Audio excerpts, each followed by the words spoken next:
লন্ডনে ইউরোপিয়ান ও যুক্তরাজ্য জাসদের সভা অনুষ্ঠিত হয়েছে। এ সভা থেকে দেশে গণতান্ত্রিক সরকার প্রতিষ্ঠায় বৃহত্তর ঐক্যের ডাক দিলেন নেতৃবৃন্দ। এ নিয়ে চিফ রিপোর্টার চৌধুরী মুরাদের রিপোর্টে দেখুন বিস্তারিত।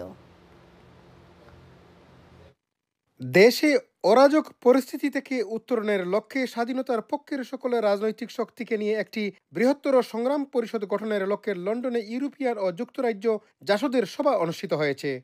এ সভা থেকে দেশে গণতান্ত্রিক সরকার প্রতিষ্ঠায় বৃহত্তর ঐক্যের ডাক দিলেন নেতৃবৃন্দ। আজকের সভাটা মূলত জাসদে ফ্যাসিলিটেট করছে। এইখানের বিভিন্ন ক্যাম্পেইন গ্রুপ এবং রাজনৈতিক দলরে আমরা আহ্বান জানাইছিলাম সার্বজনীন সর্বদলীয় ঐক্যবদ্ধভাবে একটা কোনো কিছু করার জন্য। আজকে বাংলাদেশের যে দুর্যোগ, সেই দুর্যোগ থেকে উত্তরণের জন্য আমাদের এই প্ল্যাটফর্মটা। ইউরোপিয়ান জাসদের সভাপতি মতিউর রহমান মতিনের সভাপতিত্বে সভাটি সঞ্চালনায় ছিলেন যুক্তরাজ্য জাসদের ভারপ্রাপ্ত সাধারণ সম্পাদক মোহাম্মদ শাহজাহান। আমরা মুক্তিযুদ্ধ এবং বাংলাদেশকে পুনরুদ্ধারের জন্য বৃহত্তর আকারে একটি গণতান্ত্রিক আন্দোলন গড়ে তোলার লক্ষ্যে আমাদের আজকের আয়োজন। আমাদের দেশে এখন পার্লামেন্ট নাই, পার্লামেন্ট প্রতিষ্ঠিত হওয়া দরকার এবং আমাদের দেশে একটা স্থিতিশীল সরকার আসা দরকার।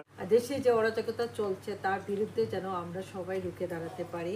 আজকে বাংলাদেশের যে দুর্বিষহ অবস্থা, সেই অবস্থার থেকে পরিত্রাণ পেতে হলে প্রবাসে আমাদের সবাইকে রাজনৈতিক এবং সামাজিকভাবে ঐক্যবদ্ধভাবে কাজ করতে হবে।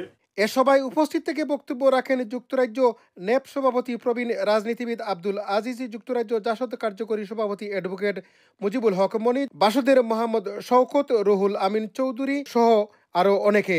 এ সভায় জাসদ সভাপতি হাসানুল হক ইনু, রাশেদ খান মেনন, সাংবাদিক শাহরিয়ার কবির, শিক্ষাবিদ অধ্যাপক ডক্টর আবুল বারাকাত সহ সকল রাজবন্দীর নিঃশর্ত মুক্তির দাবি জানানো হয়। চৌধুরী মুরাদ, আইএনটিভি নিউজ,